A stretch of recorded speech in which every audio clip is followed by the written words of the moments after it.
point de départ de Still Rainbow from the Dark, c'est vraiment l'envie de travailler avec un narrateur. C'est ce qui est arrivé avant toute chose, avant une histoire, avant la forme. Mon idée initiale, c'était vraiment de se dire que la musique est vraiment un moteur à l'imaginaire dans le quotidien et qu'à partir de là, je pouvais simplement commencer à construire la musique et y greffer une histoire, partant du principe que justement la musique avait ce pouvoir d'évocation. L'histoire en soi, c'est un conte, je dirais presque une comptine parce que c'est très court. Et puis c'est venu un petit peu comme une évidence à un moment donné de se dire que notre rapport à la musique, c'est quelque chose qui se construit dans l'enfance. Donc ça me semblait assez logique de s'appuyer sur l'histoire d'un enfant. Et puis à partir du moment où j'ai pensé conte, j'avais des images et des intentions aussi sonores. Je pensais aux contes de Grimm, des choses comme ça.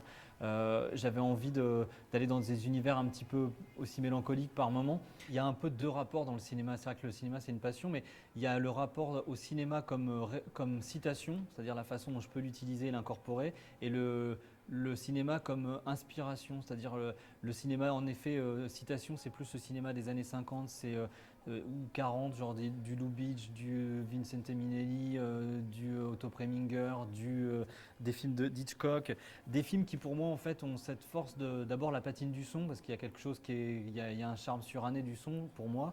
L'installation scénique par rapport à cette tournée, c'est déjà une belle équipe sur scène, c'est-à-dire 4 musiciens. Il y a violon, violoncelle, guitare, basse et flûte. Après, il y a 4 chanteurs, enfin 3 MC, une chanteuse, donc Charlotte Savary, Matic, FP, Green Tea et ASM. Moi, au platine, machine et vidéo.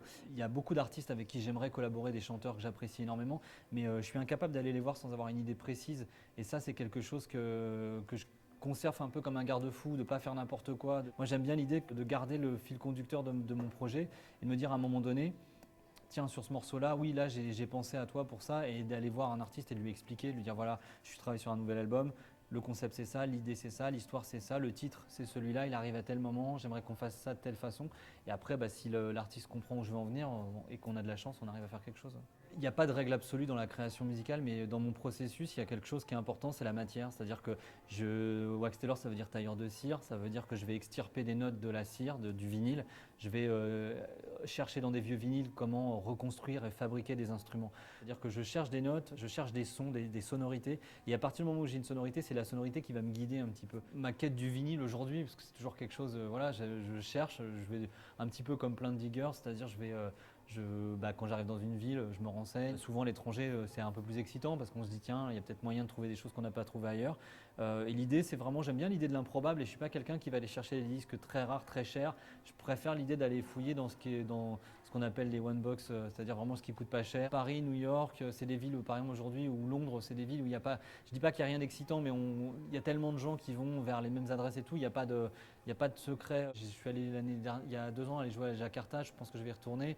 Ça, c'est des trucs qui sont excitants parce que je sais, j'ai trouvé un petit marché, je sais que je vais pouvoir y retourner. Je sais quand je vais à Seattle, j'ai une adresse particulière. Donc, ou même des fois, c'est des petites villes de province, se dire tiens, à Limoges, je sais qu'il y a tel truc. Ou d'aller faire une brocante ou des choses comme ça. Ça m'excite plus. Ouais.